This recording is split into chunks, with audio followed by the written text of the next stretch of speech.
if this summer you could come alive again? My new book is almost here. Peace is more expensive than lobster, a wake-up call with lipstick. And over the next 7 weeks, I want to take you on the journey with me. On Tuesday is a special wake-up call with lipstick podcast inspired by one of the chapters of the book. Wednesday at noon, we gather together for conversation, co-working, and encouragement. Throughout the week, we'll keep the discussion going in Pink Lady Posse, pull a few friction cards, and share surprises along the way.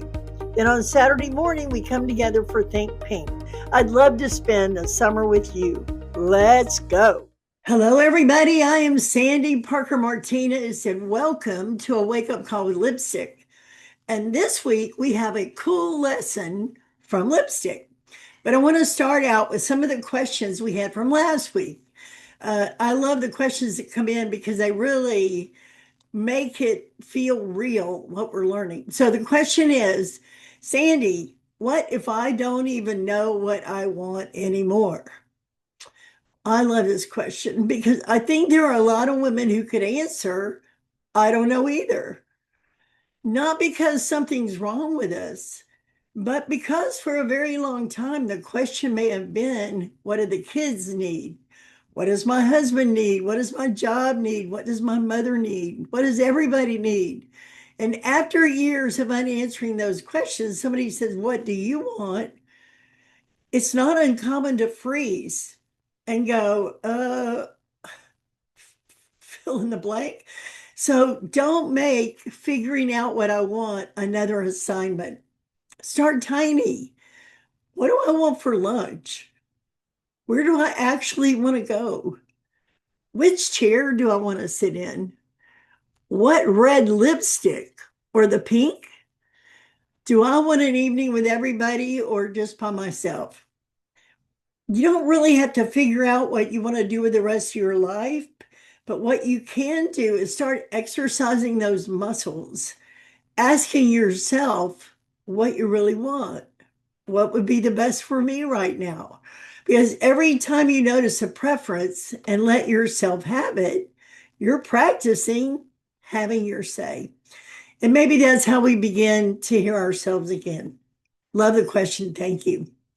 Question 2, what if what I want feels selfish?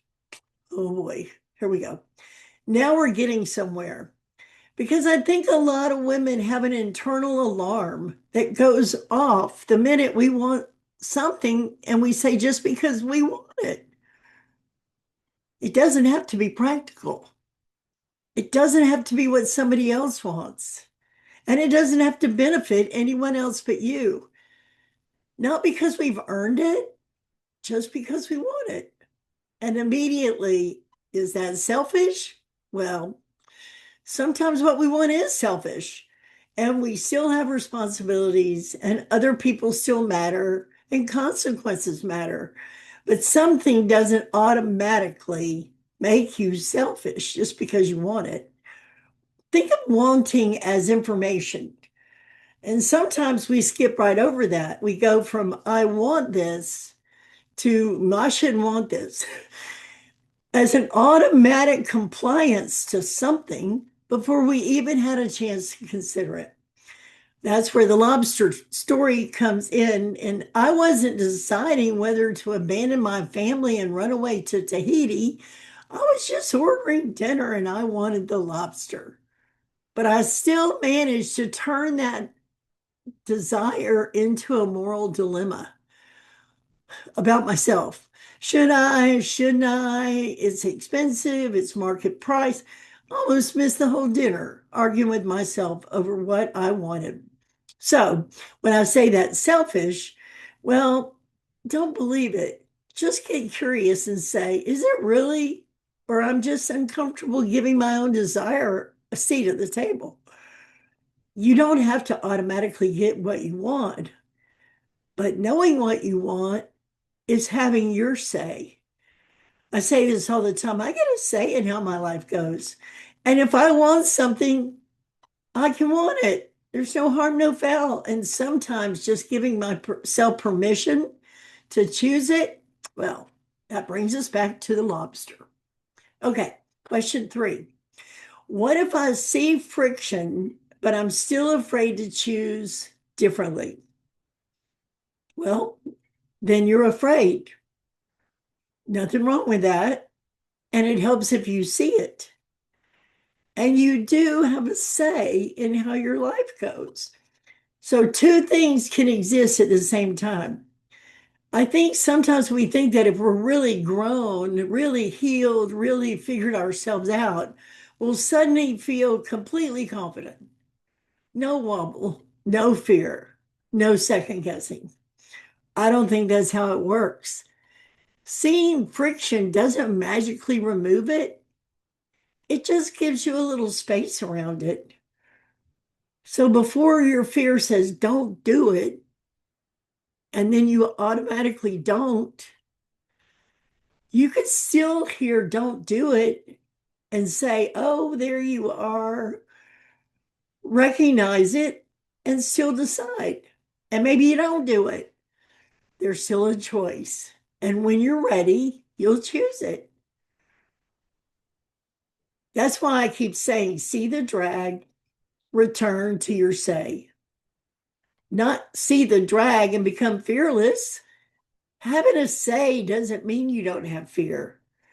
It just means the choice becomes available to you again. And until you see what's holding you back, you don't have access to it anyway. Sometimes the bravest thing we can do isn't making a dramatic new choice, it's just realizing I could. And when you're ready, you choose. That's your say. Okay. I'm excited about this week's lesson because, first of all, I love lipstick. I've loved lipstick since I was a little girl. And there was just something about putting it on. So when I'm ready to go somewhere, I put on my lipstick and go, which is kind of the point of the whole story. And I have to tell you, I have a picture I totally love. It's a little girl wearing lipstick. I mean, wearing may be generous because it is on her lips, it is on her face. It's a mess. And she is so proud of herself. She's looking right into the camera like, look at me now. Look at that face. She thinks she's fabulous. This is what strikes me about her. She hasn't yet learned to second guess herself. She hasn't learned to turn off her delight. She isn't looking in the mirror and thinking, is that too much? Is it the right color for me? What will somebody think? Until they run into a parent. I have a funny story about my own daughter, and we love to go get makeup and go get facials and go just do girly stuff. And we love to do makeup. And I have this series of photographs of her where she's starting to put on the makeup, and then she's putting on the makeup, and then she's on the lipstick, and now it's all over her face. And I said, oh my gosh, go wash that off. The fourth picture is her having washed off that lipstick with the saddest face I've ever seen. It was a disaster. Her delight was spoiled. And now I wish I could go back and say, you wear that lipstick, girl. You just put it on. So she doesn't have to learn to collect evidence against herself. She hasn't learned to take a signal, something that happened, something someone said, something she noticed about herself, and turn it into her identity. She's just standing there thinking, look at me.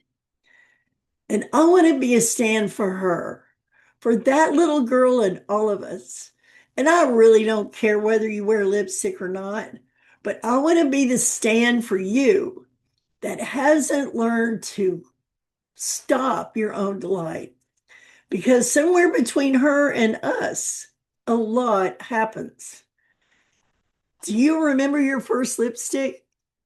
I was reading yesterday, women in their 50s, 60s, and 70s, there's 10 million of us that were alive in the times where they have makeup parties and beauty, hosting beauty parties in your home. I remember that little teeny a sample of lipstick. And I thought having that lipstick was the best.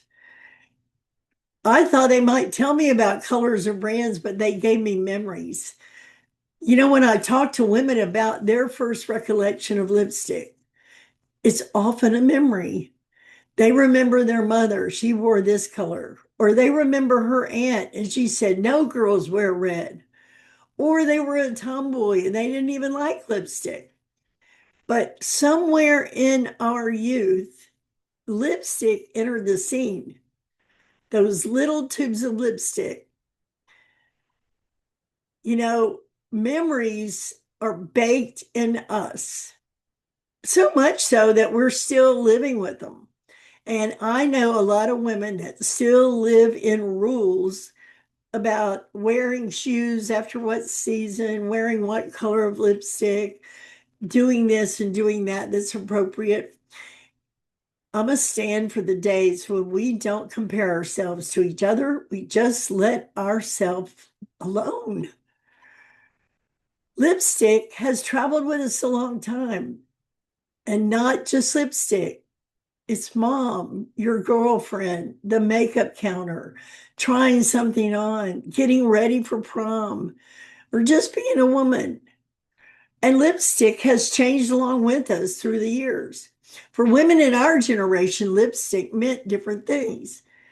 There was a time when putting on your lipstick meant get ready, put yourself together. You put on your lipstick and out the door you go. For some women, it's glamour. For some, femininity. For some, professionalism. And for some, it felt like another expectation about how a woman was supposed to look. And other women rejected that completely. But here we are now, 50, 60, 70, and it's just not our age. Every woman has dealt with comparison or living under expectations that we inherited. So lipstick gets to mean something new now. It doesn't mean I should. Maybe we can let it mean I choose. I choose red. I love red lipstick. Some people choose pink. Some people choose lip gloss. Some people don't wear lipstick at all. Sequins, sweatpants, whatever. The point isn't lipstick. The point is who gets to say. And somewhere along the way, we didn't just learn how to put on lipstick correctly. We learned how to correct ourselves, debate ourselves, justify joy, negotiate worthiness, ask permission. Do I really need that? Should I spend the money? What will people think? Is that appropriate for my age? Am I being selfish? Maybe I should just be grateful. Or who do I think I am? And sometimes we get so accustomed to that conversation, we don't even realize we're having it. That's friction. Friction is what gets between you and your forward motion. Sometimes it's really big. Often it's incredibly ordinary, a hesitation, an old rule, an expectation. Somebody else's opinion moved into our head 20 years ago and maybe never left. So, a story you've been telling yourself for so long that it sounds like the truth, that tiny moment between I want to and yeah, but that's friction. That's why I call this a wake up call with lipstick, because wake up call is the invitation.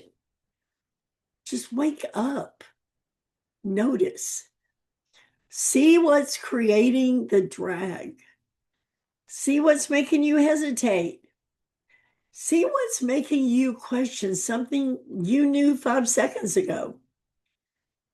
See the drag. That's the practice.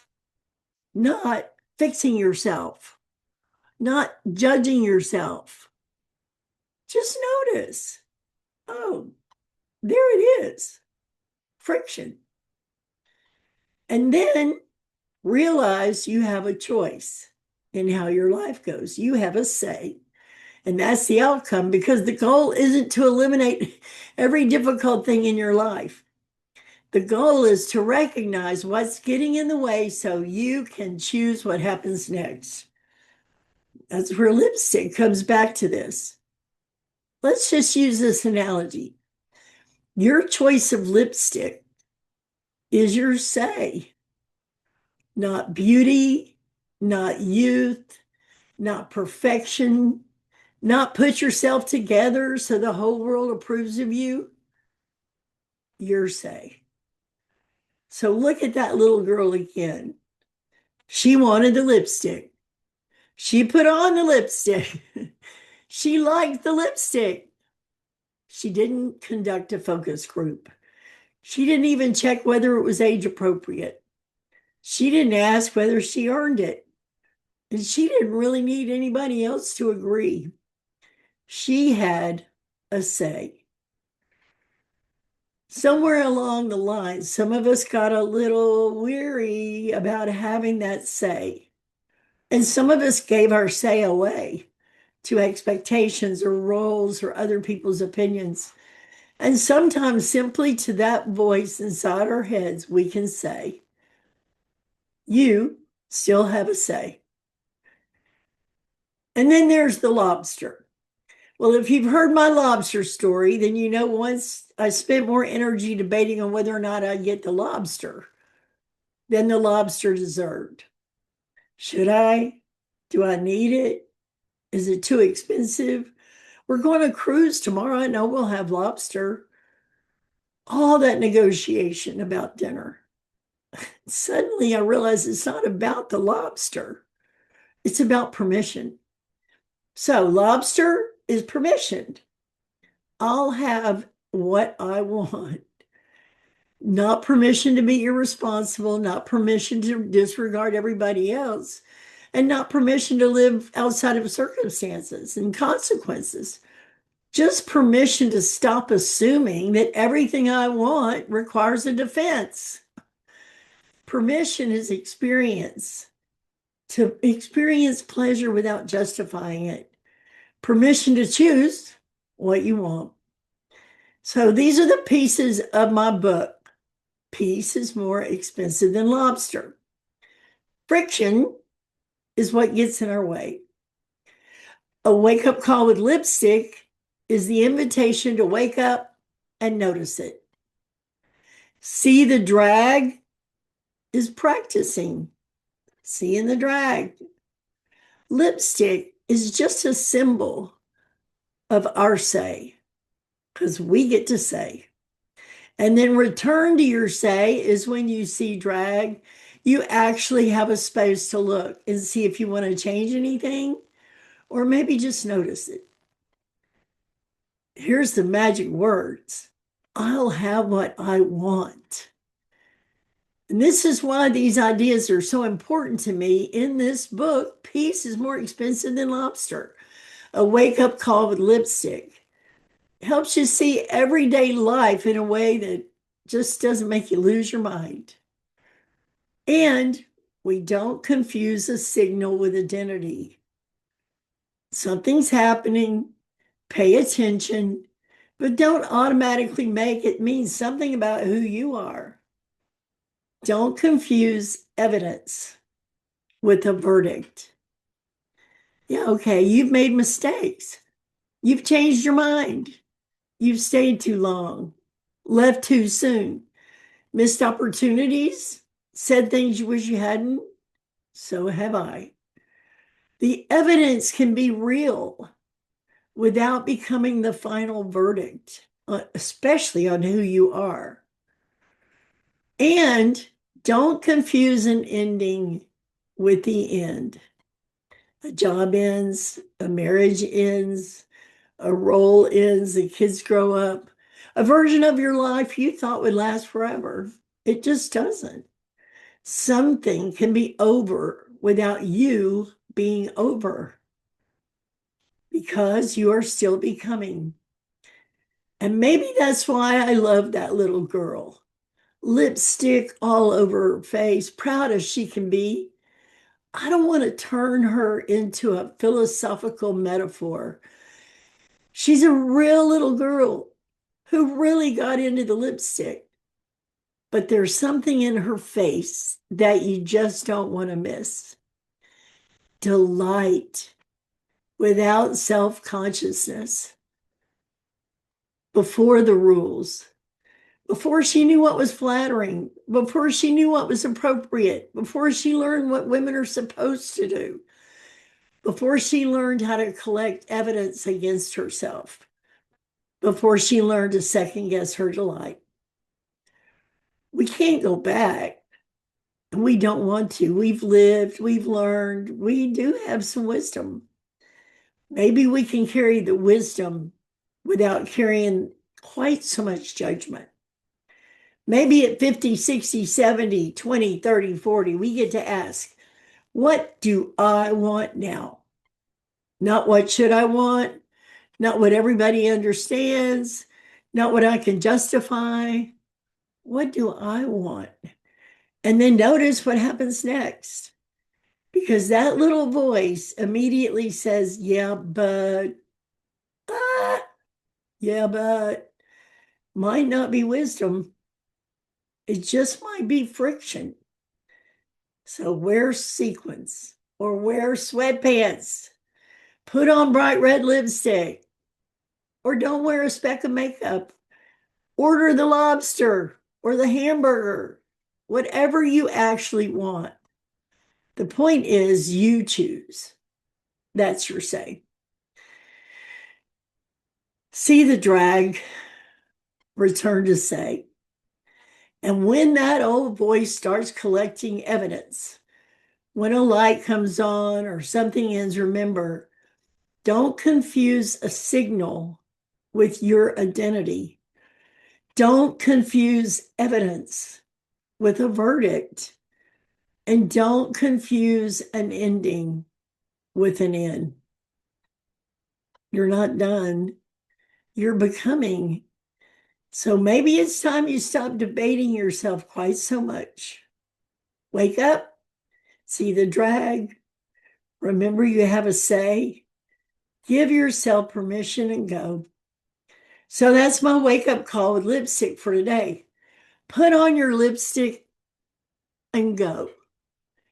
And if you don't wear lipstick, just go. So that's going to be our friction in the wild this week. I want you to just look and notice, where are you not going? That if you had the lipstick attitude, you would just go. If you weren't worried about this or that or this or that, what would you just do? So I look forward to hearing from you. I want to know what friction in the wild you're seeing. And I'll see you next week. And be sure and grab the magazine that we've created for you. Go to sandyparkermartinez.com/magazine. Get your copy, share it with the women you know, and I will see you next week. Thanks for tuning in to Pink Lady Posse Podcast, where women go from what now to what's next. Come join us at pinkladyposse.com, where we share community, resources, and tools to support your next beautiful chapter. With love, light, and a little lipstick. See you next time.